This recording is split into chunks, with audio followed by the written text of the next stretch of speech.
All right, guys, on the last assignment we did, I noticed one thing that was kind of weird was that the one light was lit right away.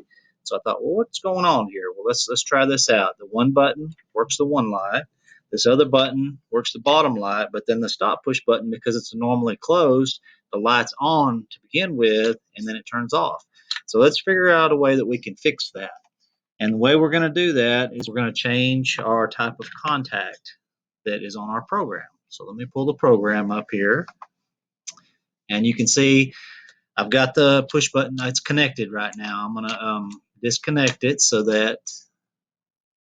it's not showing up on there, plus I can program it. Now what I'm going to do is I'm going to change the stop push button, the I2, I'm going to change it over to a break contact instead of a make contact. That way, because it's a normally closed switch, then it'll act like a normally open switch when we change that contact type. Okay, so let's click on this one. We're going to delete that contact, and instead of a make contact, we're going to put in a break contact. Now it's still going to be the stop push button, so we're going to still use the same address and everything, so it'll be labeled exactly the same. Now we've got to connect our wires again since we had deleted our wiring. Hook it up right here. Hook it up right there, just like it was.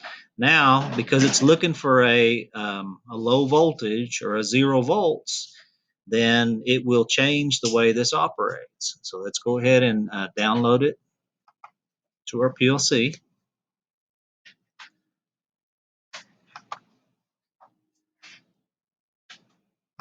Okay. Change it back to run mode. Let's take a look at it here. Instead of our orange light being on, it's off. I'm going to go ahead and connect it to it so you can see it on the screen as well. Take just a second here. All right, so here I am with our push buttons and our lights. I push this top one, it works the red indicator light. Push this one, it works the bottom indicator light. And the stop push button, even though it's normally closed, when I push it, it works just like the other two do. So it's a real simple thing to change your programming. You don't have to change your wiring. You don't have to change your push button switch out or anything like that. You just change your programming on your PLC, download it, and you're good to go.